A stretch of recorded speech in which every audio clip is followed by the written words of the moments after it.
नमस्कार. स्वागत आहे तुमचं आपल्या यूट्यूब चॅनल सोनाली रेसिपीजमध्ये. तर आजची खास रेसिपी आज आपण बनवणार आहे ब्रेड पुडिंग. ही रेसिपी खूप जुनी रेसिपी आहे. 11व्या शतकापासून ही रेसिपी बनवली जात होती. खरं तर जेवणाची कमतरता असल्यामुळे शिळ्या चपात्यांपासून ही रेसिपी बनवली जात होती.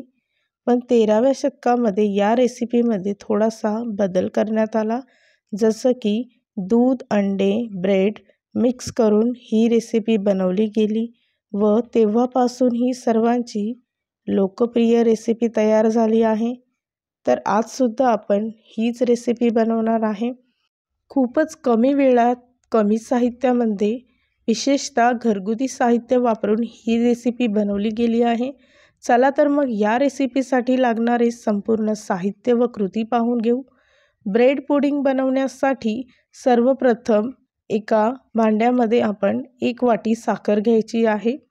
मध्यम आचेवर साखर मेल्ट करून घ्यायची व थोडासा तिचा रंग बदलला की लगेचच गॅसचा फ्लेम ऑफ करायचा आहे व ही प्रोसेस कंटिन्यू करायची आहे. इथे तुम्ही पाहू शकता शुगर सिरपचा रंग पूर्णपणे बदलला आहे.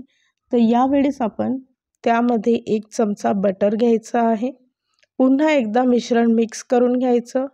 ज्या भांड्यामध्ये आपण ब्रेड पुडिंग सेट करायला ठेवणार आहे त्या भांड्यामध्ये हे मिश्रण ओतून सर्व बाजूनी पसरवून घ्यायचं आहे व थंड होण्यासाठी 5 ते 10 मिनिटे फॅन खाली ठेवायचं आहे. मिश्रण थंड होईपर्यंत आपण दुसरी प्रोसेस करायची आहे. इथे मी 4 मोठ्या आकाराचे ब्रेड घेतले. त्याच्या आजूबाजूच्या कडा कट करून ब्रेडचे स्लाइस करून घ्यायचे आहे व मिक्सरमध्ये त्याची बारीक पावडर तयार करायची आहे. इथे आपण ब्रेड पुडिंगसाठी 2 अंडे घेतले आहे व 1 वाटी साखर घ्यायची आहे. फ्लेवरसाठी इथे मी अर्धा छोटा चमचा वेलची पूड घेतला आहे.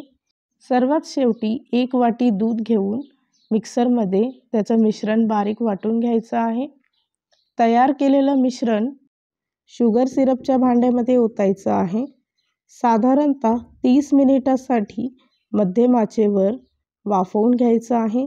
इथे मी स्टीमरमध्ये 30 मिनिटासाठी मिश्रण वाफवून घेतलं आहे.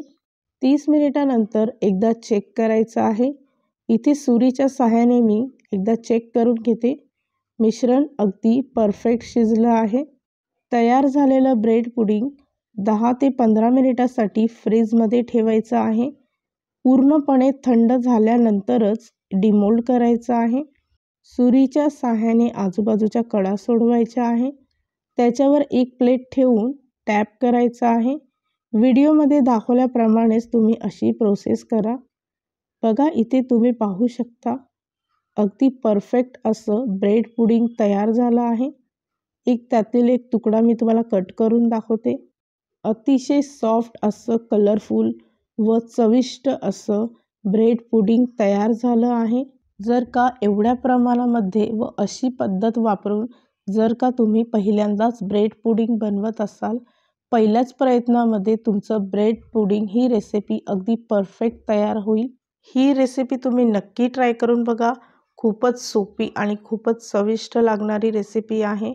या रेसिपीसाठी लागणारे संपूर्ण साहित्य व कृती मी तुम्हाला डिस्क्रिप्शन बॉक्समध्ये दिले आहेत. तुम्ही तिथे जाऊन चेक करू शकता. आणि जर का तुम्हाला हा माझा व्हिडिओ आवडला असेल तर प्लीज लाईक, शेअर आणि कमेंट करा. चॅनलवर नवीन असाल तर सबस्क्राईब करा. सबस्क्राईब केल्यामुळे काय होईल, जेव्हा मी नवीन व्हिडिओ अपलोड करेल तर त्याचं नोटिफिकेशन तुमच्या मोबाईलवर येईल. आणि पुन्हा भेटूया आपण अशीच एक रेसिपी घेऊन.